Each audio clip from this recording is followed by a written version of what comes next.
Welcome to Homemade Audiobooks, your one-stop shop for cozy bedtime narrations, complete with over-the-top voices and immersive sound effects, intended to fully plunge you into whatever literary world I've chosen to visit. In true dictatorial style, I have decided to eschew the public vote on my next read. This is because I've got loads of Treasure Island chapters in the can and wanted to get them out. Special thanks to my patrons, Toucan's Mom and Chris L, for their continued support on Patreon. If you're enjoying my audio creations, why not sail on over to my Patreon and chuck this willing crew a couple of shiny pieces of 8? It would be much appreciated. Anyway, now it's time to head off to a land of pirates, parrots, skullduggery and sand, maps, marauders, mutinies and mutineers, sea dogs, scallywags and swashbucklers. Welcome to Robert Louis Stevenson's Treasure Island. Chapter 3. The Black Spot.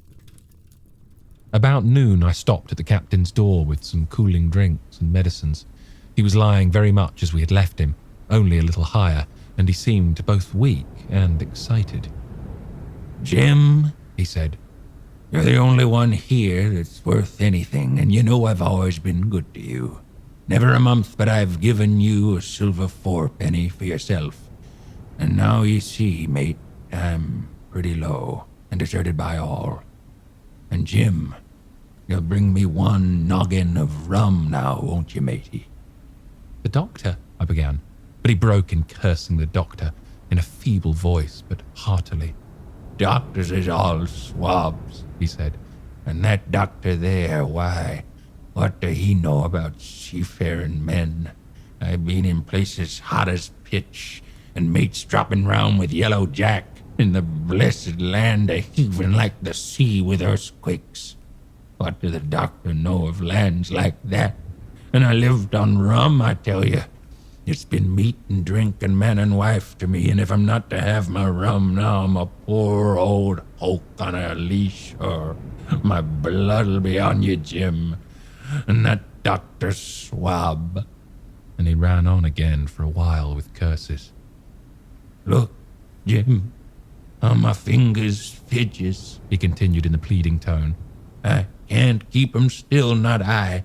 I haven't had a drop this blessed day. The doctor's a fool, I tell you. If I don't have a drain of rum, Jim, I'll have the horrors. I seen some on 'em already. I seen old Flint in the corner there behind you. As plain as print, I seen him. And if I get the horrors, I'm a man that has lived rough, and I'll raise Cain. Your doctor himself said one glass wouldn't hurt me. I'll give you a golden guinea for a noggin, Jim." He was growing more and more excited, and this alarmed me for my father, who was very low that day and needed quiet. Besides, I was reassured by the doctor's words, now quoted to me, and rather offended by the offer of a bribe. "I want none of your money," said I, "but what you owe my father. I'll get you one glass and no more." When I brought it to him, he seized it greedily and drank it out. Aye, said he. "That's some better, sure enough. And now, matey, did that doctor say how long I was to lie here in this old berth?" "A week at least," said I. "Thunder!" he cried. "A week? I can't do that. They'd have the black spot on me by then. The lubbers is going about to get the wind of me this blessed moment. Lubbers as couldn't keep what they got and want to nail what is another's. Is that seamanly behavior now, I want to know? But I'm a saving soul. I never wasted good money of mine, nor lost it neither, and I'll trick 'em again. I'm not afraid on 'em. I'll shake out another reef, matey, and daddle 'em again." As he was thus speaking, he had risen from bed with great difficulty, holding to my shoulder with a grip that almost made me cry out, and moving his legs like so much dead weight. His words, spirited as they were in meaning, contrasted sadly with the weakness of the voice in which they were uttered. He paused when he had got into a sitting position on the edge. "That doctor's done me," he murmured. "My ears is singing. Lay me back." Before I could do much to help him, he had fallen back again to his former place, where he lay for a while silent. "Jim," he said at length. You see that seafaring man today? Black dog? I asked. Ah, black dog, says he. He's a bad un, but there's worse that put him on. Now, if I can't get away nohow, and they tip me the black spot, mind you, it's my old sea chest they're after. You get on a horse. You can, can't you? Well, then you get on a horse and go to... yes, I will. To that eternal Dr. Swab, and tell him to pipe all hands, magistrates and such, and he'll lay 'em aboard at the Admiral Benbow. All old Flint's crew, man and boy. All on 'em that's left. I was first mate, I was. Old Flint's first mate, and I'm the only one as knows the place. He gave it me at Savannah when he lay a-dying, like as if I was, to now, you see. But you won't peach unless they get the black spot on me, or unless you see that black dog again, or a seafaring man with one leg, Jim. Him above all. But what is the black spot, Captain? I asked. That's a summons, mate. I'll tell you if they get that. But you keep your weather eye open, Jim, and I'll share with you equals, upon my honor. He whined a little longer, his voice growing weaker, but soon after I'd given him his medicine, which he took like a child, with the remark, If ever a seaman wanted drugs, it's me. He fell at last into a heavy, swoon-like sleep, in which I left him. What I should have done had all gone well, I do not know. Probably I should have told the whole story to the doctor, for I was in mortal fear lest the captain should repent of his confessions and make an end of me. But as things fell out, my poor father died quite suddenly that evening, which put all other matters on one side. Our natural distress, the visits of the neighbours, the arranging of the funeral, and all the work of the inn to be carried on in the meanwhile, kept me so busy that I had scarcely time to think of the captain, far less to be afraid of him. He got downstairs next morning, to be sure, and had his meals as usual, though he ate little, and had more, I am afraid, than his usual supply of rum, for he helped himself out of the bar, scowling and blowing through his nose, and no one dared to cross him. On the night before the funeral, he was as drunk as ever, and it was shocking in that house of mourning to hear him singing away at his ugly old sea-song. But, weak as he was, we were all in the fear of death for him, and the doctor was suddenly taken up with a case many miles away, and was never near the house after my father's death. I have said the captain was weak, and indeed he seemed rather to grow weaker than regain his strength. He clambered up and down stairs, and went from the parlour to the bar and back again, and sometimes put his nose out of doors to smell the sea, holding on to the walls as he went for support, and breathing hard and fast like a man on a steep mountain. He never particularly addressed me, and it is my belief he had as good as forgotten his confidences. But his temper was more flighty, and, allowing for his bodily weakness, more violent than ever. He had an alarming way now, when he was drunk, of drawing his cutlass and laying it bare before him on the table. But, with all that, he minded people less, and seemed shut up in his own thoughts and rather wandering. Once, for instance, to our extreme wonder, he piped up to a different air, a kind of country love song that he must have learned in his youth before he had begun to follow the sea. So things passed until the day after the funeral, and about 3 o'clock of a bitter, foggy, frosty afternoon. I was standing at the door for a moment, full of sad thoughts about my father, when I saw someone drawing slowly near along the road.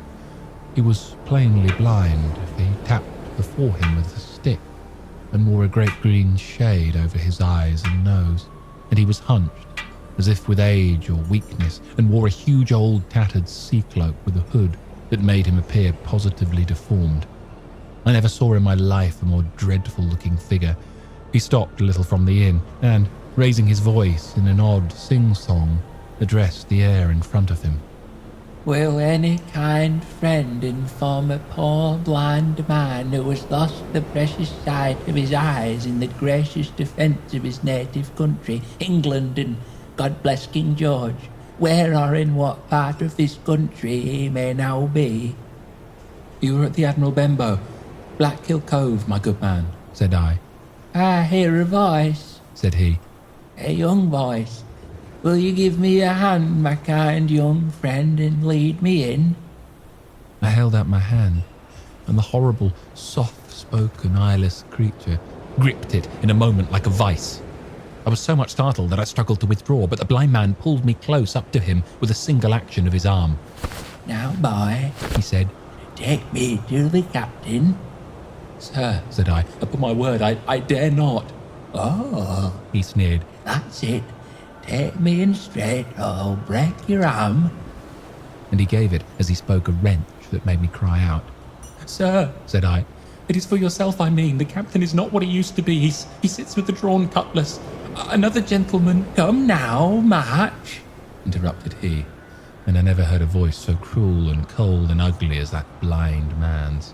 It cowed me more than the pain, and I began to obey him at once, walking straight in at the door and towards the parlour, where our sick old buccaneer was sitting dazed with rum. The blind man clung close to me, holding me in one iron fist, and leaning almost more of his weight on me than I could carry. Lead me straight up to him, and when I'm in view, cry out, "Here's a friend for you, Bill." If you don't, I'll do this. And with that, he gave me a twitch that I thought would have made me faint. Between this and that, I was so utterly terrified of the blind beggar that I forgot my terror of the captain, and as I opened the parlour door, cried out the words he had ordered in a trembling voice. The poor captain raised his eyes, and at one look the rum went out of him and left him staring sober. The expression of his face was not so much of terror as of mortal sickness. He made a movement to rise, but I do not believe he had enough force left in his body. Now, Bill, sit where you are. Said the beggar. If I can't see, I can hear a finger stirring. Business is business. Hold out your left hand. Boy, take his left hand by the wrist and bring it near to my right. We both obeyed him to the letter, and I saw him pass something from the hollow of the hand that held his stick into the palm of the captain's, which closed upon it instantly. And now, that's done, said the blind man, and at the words he suddenly left hold of me, and with incredible accuracy and nimbleness skipped out of the parlour and into the road, where, as I still stood motionless, I could hear his stick go tap-tap-tapping into the distance. It was some time before either I or the captain seemed to gather our senses, but at length, and about at the same moment, I released his wrist, which I was still holding, and he drew in his hand and looked sharply into the palm. 10 o'clock, he cried. 6 hours. We'll do them yet. And he sprang to his feet. Even as he did so, he reeled, put his hand to his throat, stood swaying for a moment, and then, with a peculiar sound, fell from his whole height face foremost and hit the floor. I ran to him at once, calling to my mother, but haste was all in vain. The captain had been struck dead by thundering apoplexy. It is a curious thing to understand, for I had certainly never liked the man, though of late I had begun to pity him. But as soon as I saw that he was dead, I burst into a flood of tears.